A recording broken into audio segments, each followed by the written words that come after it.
Siemano! Pozdrowienia z Bangkoku. Jest nasz ostatni dzień przed wyjazdem do Europy.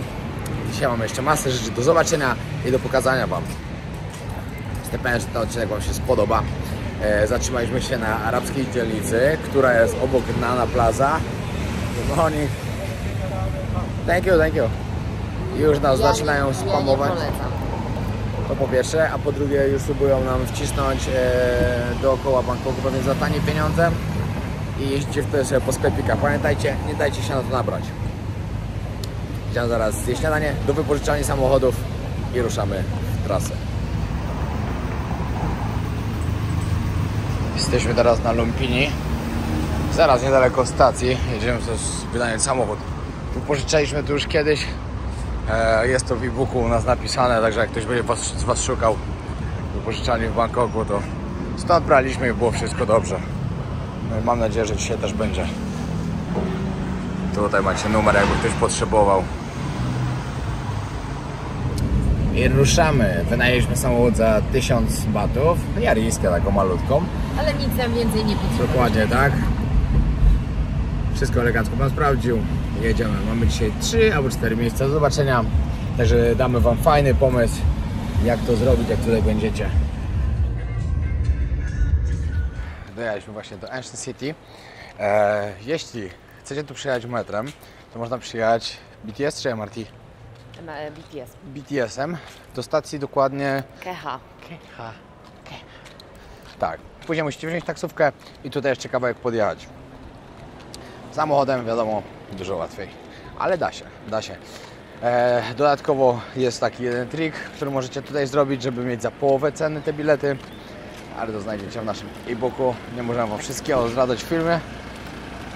Jak macie naszego e-booka, to macie wejście tutaj, to wiecie, jak tutaj wejść za połowę ceny. Tak. No a my idziemy teraz odebrać nasze bilety, wynająć Melexa i ruszamy.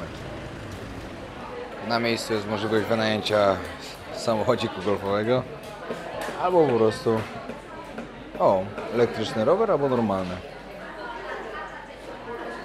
No ale między elektrycznym rowerem, no dobra, tu jest na godzinę, jest trochę różnica, też zależy kto jak chce sobie jeździć. Tutaj macie cenę, jaką musicie zapłacić na miejscu. Dobra, trochę się tu pozmieniało z tego co widzimy. Trzeba było podpisać papier, że za latanie dronem, jeśli Was złapią z 40 000 batów kary, to jest jakieś ponad 5000 złotych. W ogóle było pokazane, że nie można jakichś tam profesjonalnych filmów robić, zdjęć i tak dalej. Nie wiem o co, wiadomo, że ja będę nagrywał wszystko. Powiem, że to tylko dla mnie, wiadomo, ale z tym dronem to mnie zaniepokoili, bo ja głównie po to przyjechałem, żeby z drona to nagrać wszystko. A nie po prostu sobie tak zobaczyć. No ale cóż, no trudno. Jeśli tu się nie uda, jeśli nie będzie się schować, to za płotu wylecimy. Bo chcemy Wam pokazać dokładnie tak, jak wygląda to z góry. Ta świątynia z tym Smokiem. Węgorzem chyba raczej. Węgorzem, no. I kolejna ta. Jak byliśmy tutaj 1,5 roku, pierwsze z naszych randek z Alą, to już bez problemu się latało dronem, bo wtedy tu nikogo nie było. Tu było parę osób wtedy. To też niesamowicie z góry wygląda. No cóż, zaczynamy wyprawę i później zobaczymy. Co się uda nagrać, to Wam pokażemy wszystko. Idziemy odebrać nasze Ferrari, numer 45. Widzisz 45? Chyba nie. Tu nam szykuje już. Dobra. Bierzemy i jedziemy. Trzeba odpalić gdzieś? Okay, the key on, start on. Okay, no. Right. Okay. This forwards and reward. Okay. There, then left.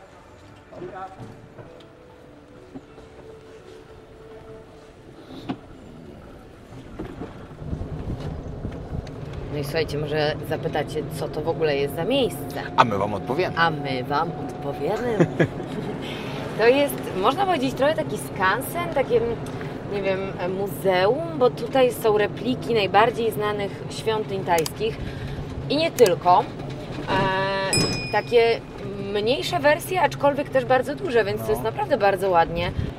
Jak w Polsce macie taki park miniatur, który jest naprawdę z miniaturami, to tutaj jest park nie miniatur. Nie miniatur, Mniejsze oczywiście to jest niż oryginały, ale Ale to takie miniatury to nie są za bardzo. Ale tu jest pięknie, wszystko jest tak zadbane. Wiecie, nie wiem, czy ktoś z Was kiedykolwiek był w Disneylandzie, ale to mi się kojarzy z Disneylandem, gdzie po prostu każdy skrawek miejsca jest zadbany, jest wszystko takie spójne, ładne. Piękne. O, jakie ładne kwiatuszki.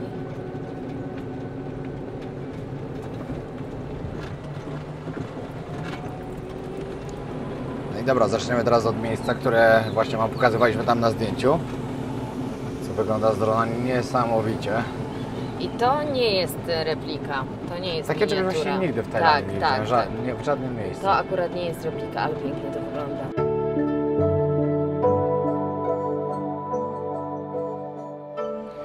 To jest wszystko tak prosto zrobione, po prostu pomalowane na złoto. Ale skromne. robi taki efekt świetny.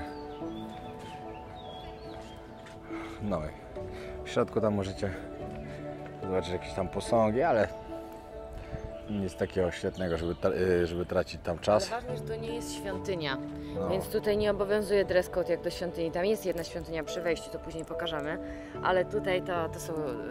Tak. To nie jest. Też możecie się sakralne. ubrać idealnie, jak chcecie, żeby Wam ładne zdjęcia wyszły. Mój plan przyjechania... O, ale duża ryba. Przyjechania tutaj i pokazania Wam tego z drona nie może ulec zmianie. I na pewno nie ulegnie. No chyba, że naprawdę się nie uda. Stwierdziłem, dobra, jak w środku nie wolno, to nie wolno. Ale na zewnątrz to już coś innego. Także po prostu zwiedzimy sobie, co mamy zwiedzić.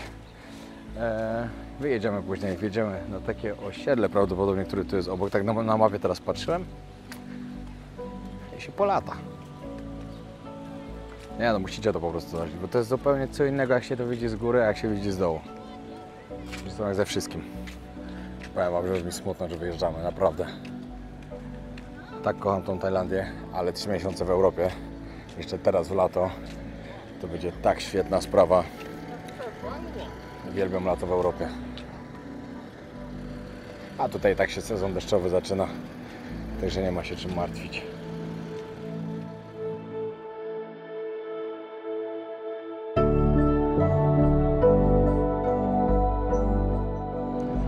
Sobie tak jeździcie po parku i cały czas gdzieś coś tu się dzieje, coś ładnego jest.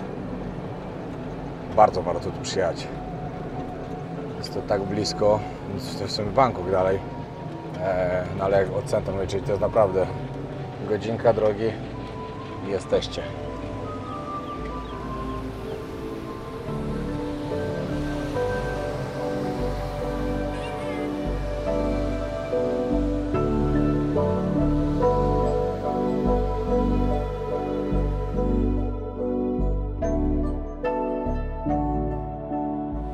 No i jedziecie sobie tutaj, a tu cyk, baranik. Nie pokazuje samochodu, pamiętajcie. Baby waranik. Tutaj możecie zobaczyć te ich stare łodzie.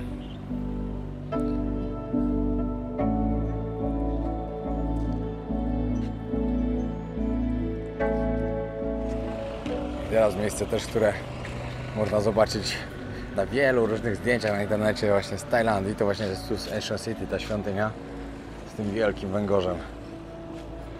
Akurat tam coś remontują w środku.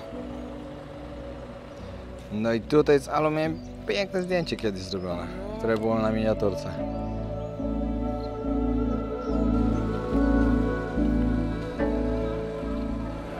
Do ceny biletu możecie dopłacić 200 batów od osoby, czyli 26 zł i macie wtedy w cenie obiad. Myślę, że się to bardzo opłaca. O, jak pani gra ładnie. Sprawdzę nawet. No, tutaj są zupki jakieś, owoce. Tutaj różne ryże. Tu na ostro. Chicken wingsy. No, parówki. Całkiem spoko. Tutaj rybka jakaś. Makaron. Nie, no naprawdę bardzo, bardzo spoko. Tutaj jeszcze deser jakiś.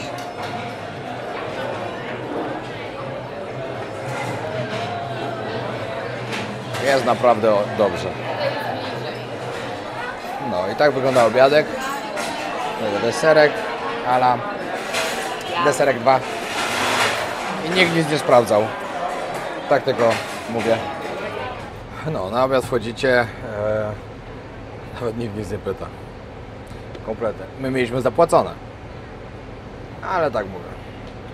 Tak tylko mówię, że 200 batów nie był warty. Żebyście wiedzieli. Wbijamy do Ghost Muzeum.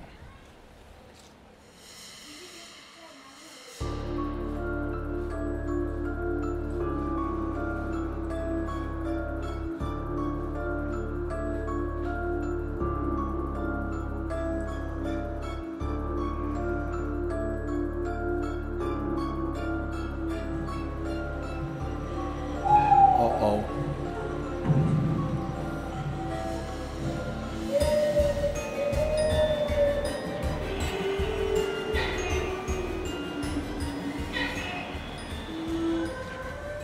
Nie skomentuję.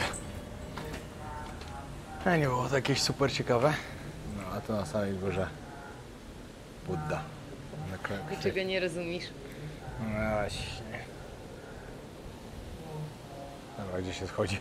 Wystarczy już tego.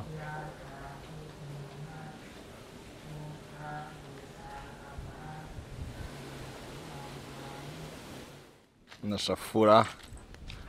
Nie mieli dwuosobowej, także musieliśmy zapłacić. Ile? 450 za pierwszą godzinę? 350 za godzinę i 200 za każdą. No i właśnie 200 każda kolejna. Czyli nazwanie się 550 batów. Patrzcie, jaki statek tu stoi. Z tym to mi się przypomniała posiadłość byłego prezydenta Ukrainy, jak byłem u niego, co on uciekł do Rosji, jak on się nazywał? Byłem na Ukrainie w jego posiadłości, on miał właśnie statek tam u siebie na jeziorku, przerobiony na jakąś restaurację czy coś takiego, gdzie zapraszał gości.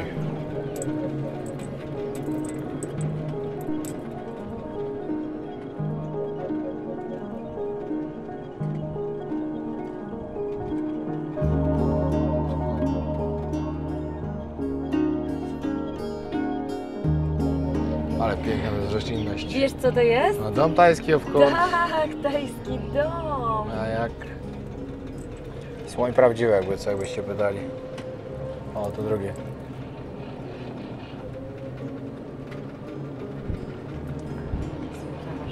O, i tu jest. Tu teraz zobaczymy, jak to się nazywa właśnie. Stolica, poprzednia stolica, nie ta tu Ayutthaya, tylko jeszcze wcześniejsza. Się ostatnio zastanawialiśmy właśnie, skąd to są te ruiny. I już wam powiem. To jest miejsce, w którym jak ja podróżowałem po Tajlandii, to tam byłem. Nikogo tam nie było praktycznie. No ale wiecie, co to były za czasy. Sukhothai. Sukhothai, dokładnie, tak się to nazywa. Super tam było, wam powiem szczerze. No tyle takich właśnie pięknych zabytków. Jeśli kogoś to interesuje w Tajlandii, lubicie takie coś oglądać, a ja na przykład bardzo, no to jest świetne miejsce, żeby się tam wybrać. Chyba że chcecie, nie macie czasu na to, to możecie przyjechać tu. Też tak można zrobić.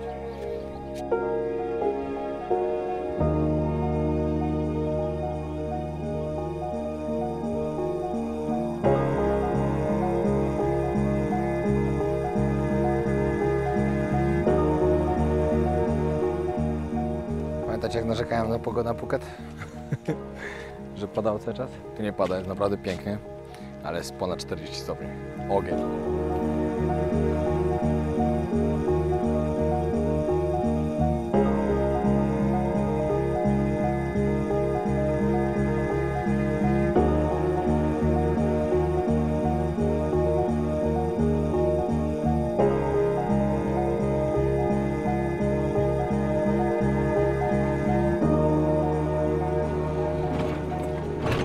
No i tak sobie jeździcie od miejsca do miejsca i podziwiacie sobie piękne miejsca.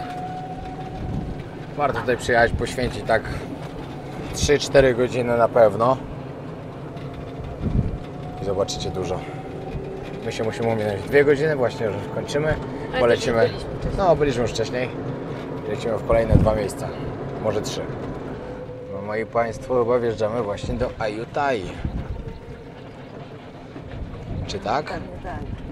Garden of Stupa. Ja lubię jeszcze tamto oczywiście. No. Ale pięknie. Fajnie, to jest naprawdę. Taka sielanka, co? Jedziecie i tylko można podziwiać. Fajnie, wiatr wieje. To jest potrzebne akurat przy tych temperaturach. Tam jest fajny most, że się przejedziemy.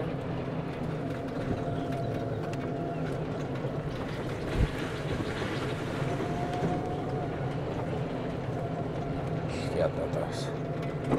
O, teraz zobaczcie, na jakim most sobie wjeżdżamy. Fajny.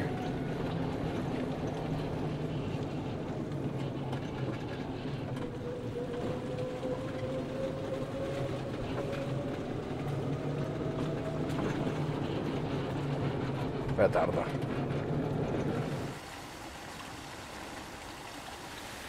Teraz przyszliśmy do ogrodów zobaczyć. To jest wszędzie, gdzie nie pójdziecie, wszędzie pięknie wygląda. Naprawdę można tu spędzić znakomity dzień. O, tam pawie chodzą.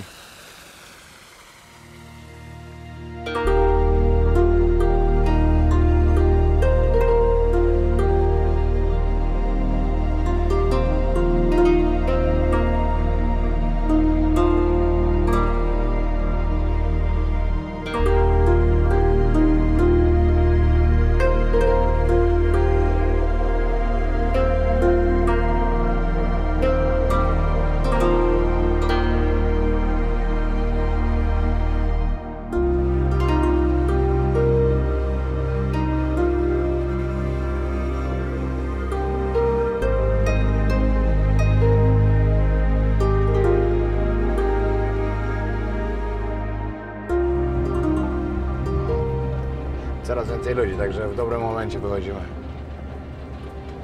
Jedziemy dalej, bo jeszcze naprawdę są świetne miejsca do zobaczenia, a jak jesteście z Chin, to nie musicie patrzeć, czy coś jedzie, tylko idziecie, pamiętajcie. Ale tylko jak jesteście z Chin. I z Indii w sumie też. Z Indii też, no z Indii to jeszcze byście w ogóle wpadli specjalnie pod niego.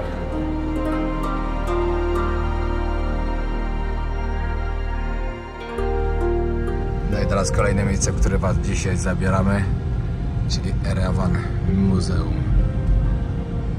Ale tutaj typowo tylko przyjechaliśmy polatać dronem. Słoń z 3 głowami.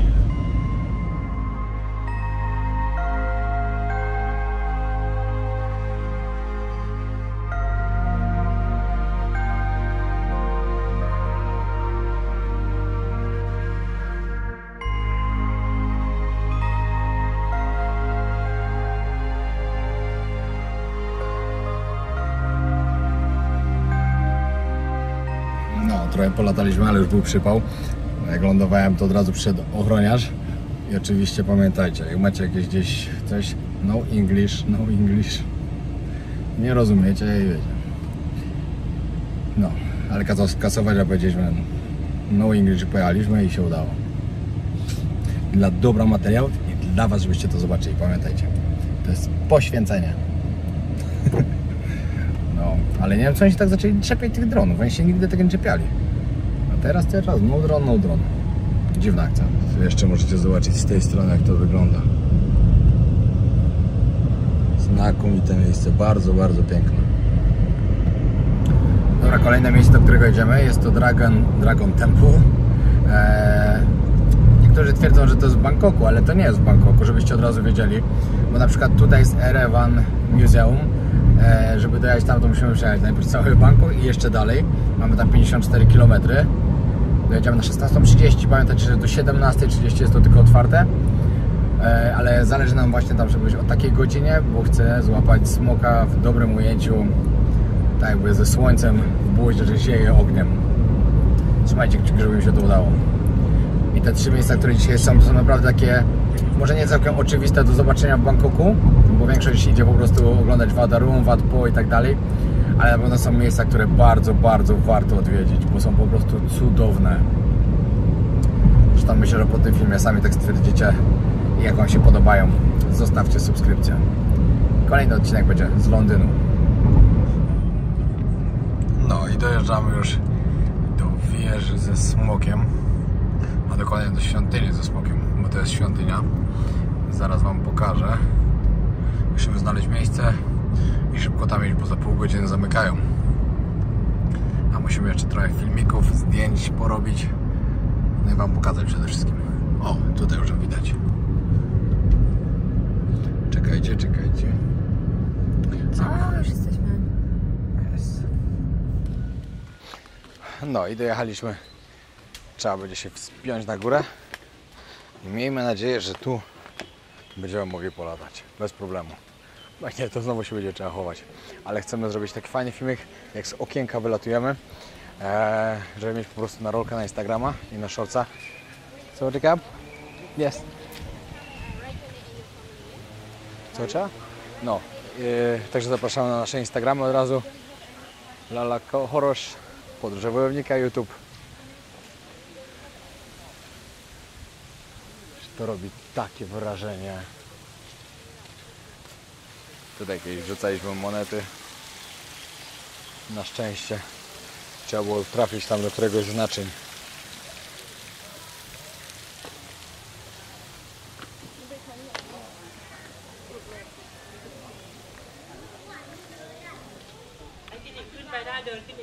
Naprawdę nie wiem, kto wpadł na taki świetny pomysł, ale zrobił to ktoś niesamowicie. Trzeba zostawić buty. Idziemy. Się wchodzi. No i teraz tak naprawdę idziecie w środku w smoku. W środku smoka dookoła. Ty, Ala, pamiętasz jak tu rzucałeś pieniążkiem na szczęście? To jest głowa smoka. Idziemy. Look up, look up. Idziemy na górę. Dobra. Z góry nas wywalili. Było już zamknięte, ale spróbujemy jeszcze szybko tutaj.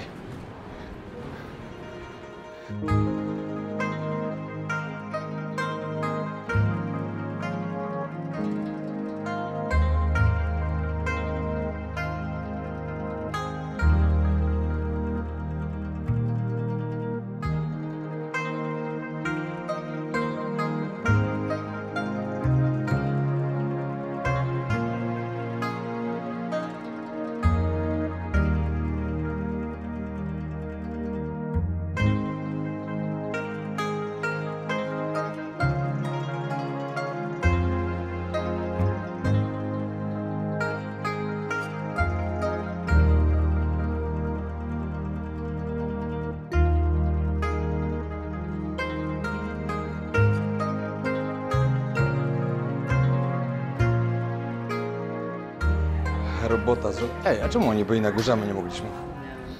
Dobra. Nieważne. Ważne, że robota zrobiona. Mogliście zobaczyć, jak pięknie to wyglądało. Niestety zachód słońca niby był, ale w kamerze go nie było. W kamerze drona się nie udało tego tak ładnie złapać. Ale i tak myślę, że całkiem niezły materiał dla Was dzisiaj przygotowaliśmy, a to jeszcze nie koniec.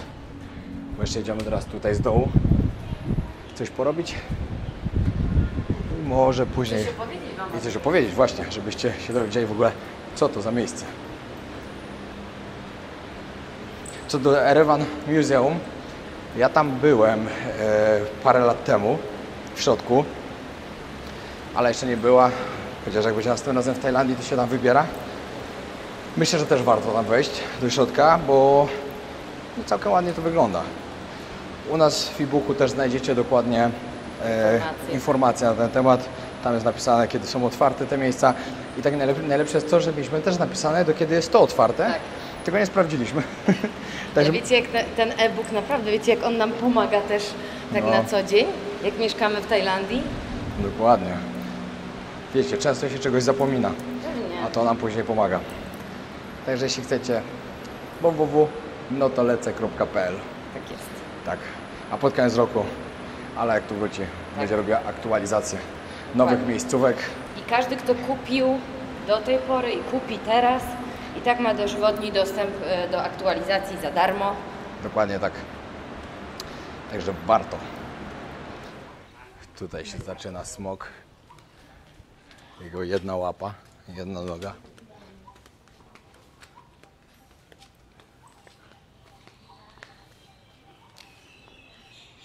Jestem naprawdę zachwycony tym, jak to jest zrobione.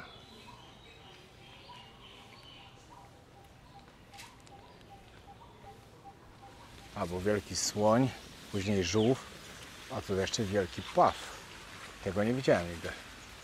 Tak, teraz musicie wejść do środka. O, tutaj akurat jeszcze słonia miniemy. Ale tu schodami trzeba iść do góry. Tu schodami.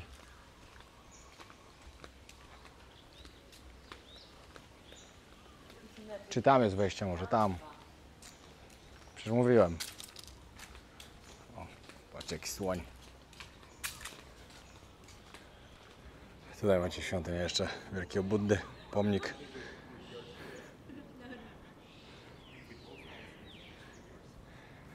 Wszystkie te 3 miejsca, które wam dzisiaj pokazaliśmy, po prostu uwielbiam.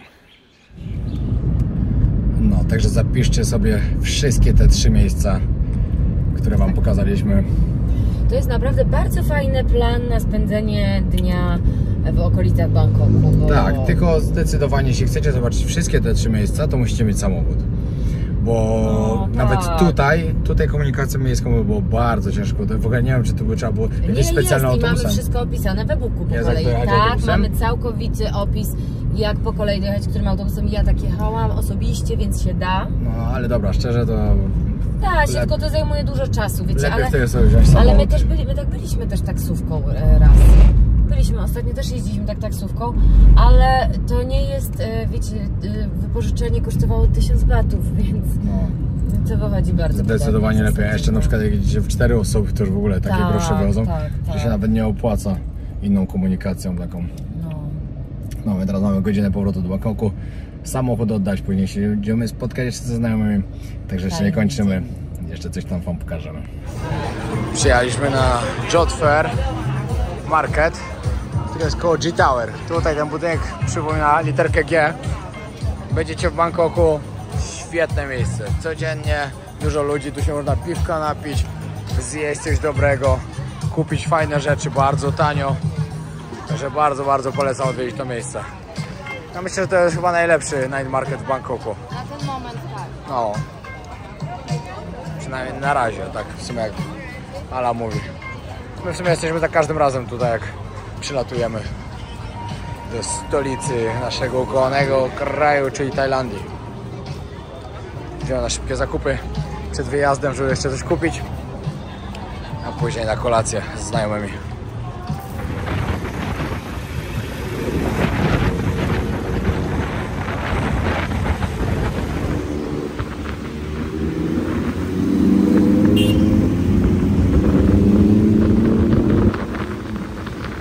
Dobra, mówiłem wam, że idę jeszcze się spotkać z kolegą w Bangkoku i teraz wam powiem, czym się zajmuję, bo myślę, że wielu z was może być zainteresowanych.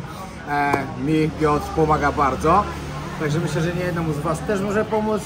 Piotr, opowiedz, czym się zajmujesz. Oj, wiesz, słuchaj, może wspomnę, że od 11 lat mieszkam w Azji. Przez to 11 lat sporo się tutaj działo. Zajmuję się głównie konsultingiem w branży e-commerce, a tak pokrótce, no to pomagam ludziom, którzy mogą pracować zdalnie, otworzyć tutaj firmę, czy założyć konta bankowe, czy pomagam odnośnie zmiany rezydencji podatkowej, bo to teraz jest na topie, bo coraz więcej polskich przedsiębiorców jest niezadowolonych z tej sytuacji, która się dzieje w kraju, no i wiele z nich szuka takich rozwiązań, gdzie można działać zdalnie, być niezależnym od systemu, no przy okazji jeszcze oszczędzić trochę pieniążków i zoptymalizować sobie podatek. Tak, to teraz ja wam w skrócie to opowiem. Tak jak mi Piotr wytłumaczył. Jeśli ktoś z was prowadzi jakiś biznes online, chciałby sobie na przykład wyjechać do Azji, prowadzić tutaj firmę, odpowiedni człowiek, jeśli ktoś z was będzie zainteresowany, odezwijcie się do mnie, przekażę dalej kontakt po prostu WhatsAppa albo Instagrama, jak wolisz, WhatsAppa czy Instagrama? Myślę, że... Albo maila, tak, obojętne. maila, No odezwijcie się po prostu do mnie, to wam przekażę kontakt. W każdy wie jak jest. Polecamy, solidna firma. Bardzo solidna, bardzo solidna. Wiecie, jak dokładnie jeszcze przynosz, wiadomo, rezydencja podatkowa to trzeba gdzieś spędzić pół roku. Może ja tak krótko powiem. Generalnie jeśli ktoś może pracować zdalnie, jest w stanie mieszkać ponad 180 dni poza Polską i przy okazji właśnie pracuje w takich branżach, no, zajmuje się sprzedażą, e-commerce, branży IT, czy prowadzi jakiś software house, czy agencję marketingową, no i zarabia już jakieś pieniążki ponad te 8-9 tysięcy złotych, to już się opłaca coś takiego zrealizować. Można to dosłownie w 2 dni robocze uruchomić. Koszt roczny utrzymania to jest około, powiedzmy, 10 tysięcy złotych, jakieś $2000 mniej więcej, ale najważniejsze jest to, że to jest legalne, najważniejsze jest, że to daje duże możliwości, no i to wielu ludziom pomaga, że po prostu pójść tam, gdzie Ciebie i Twoje pieniądze i Twój biznes potraktują najlepiej. Dokładnie tak. No i sobie pomyśl, ile się płaci podatku wszystkiego w Polsce, a można mieszkać za granicą, płacić mniej, żyć lepiej. Mi Piotr pomaga, ja jestem bardzo zadowolony. Przejeżdżał tuk-tuk akurat imprezowy. Mi Piotr pomaga, jestem bardzo zadowolony, także Wam też polecam. Jak coś, dawajcie znać. I ja też polecam. Moi drodzy, pamiętajcie, że cokolwiek robicie, to zawsze warto porozmawiać z doradcą podatkowym, bo Polska to szczególny kraj i zawsze kwity i dokumenty muszą się po prostu zgadzać i żeby sobie nie narobić kłopotu.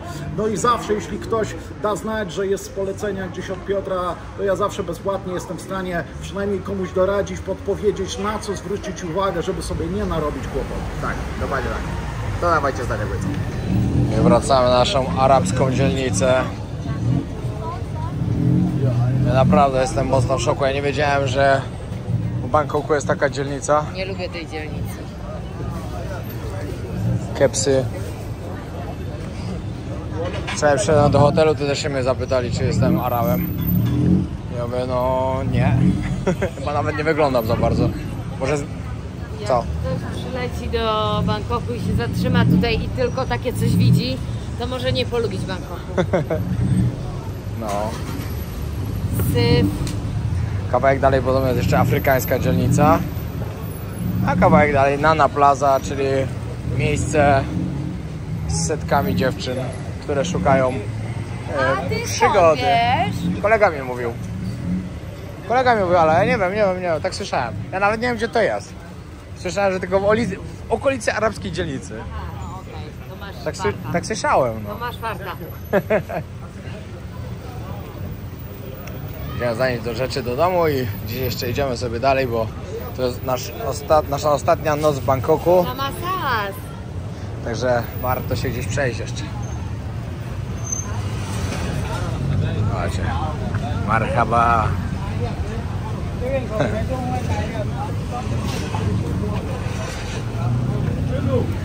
Niesamowite. Napisy wszędzie po arabsku. Zakazane e-papierosy. Można sobie kupić bez problemu.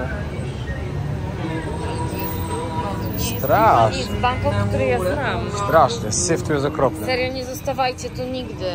Nie nocujcie tutaj. Tyle, że tu macie najtańsze hotele. Ale nawet nie przychodźcie tutaj, serio.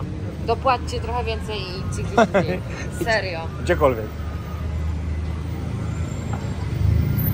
Może jakby ktoś tu przyjechał i zobaczył taki Bangkok, to mógł szaleć.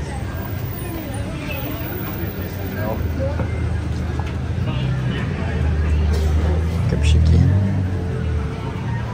Siema z lotniska. Wiecie, dlaczego Dawid jest moim przyjacielem? Idź po bilet. Kupujemy, właśnie przyszliśmy oddać bagaże, Dawid mówi, że chce z nami siedzieć i tak dalej, wszystko fajnie, miał kupić na ten sam dzień lot. I co? Kupił na 18 maja. Specjalnie przyleciał do Bangkoku już. No, specjalnie przyleciał do Bangkoku dzisiaj rano, przed chwilą w sumie, żeby lecieć z nami. Czemu mnie to nie dziwi? No to tak szczerze, no trochę mu się przedłużyło, bo 18 maja... A kiedy on przyjechał? Ty, to on kupił bilet na dzień przed swoim przylotem tutaj do Tajlandii? Tak? No, this is our friend, not us. Czyli Dawid z Bangkoku leciał do Londynu jeszcze zanim przyleciał do Bangkoku. Ma to sens. Kończymy ten odcinek. Dzięki wielkie, że oglądaliście. Trzymajcie się. Pozdrawiam serdecznie. Pamiętajcie o subskrypcji i pamiętajcie, że od kolejnego odcinka zaczynamy nową serię z Europy. Będzie Londyn, później Polska, a później lecimy na Skandynawię. będzie co oglądać, także śledźcie na bieżąco. I jeśli jeszcze nie subskrybujesz kanału, zostaw subskrypcję. Dzięki wielkie. Pozdrawiam.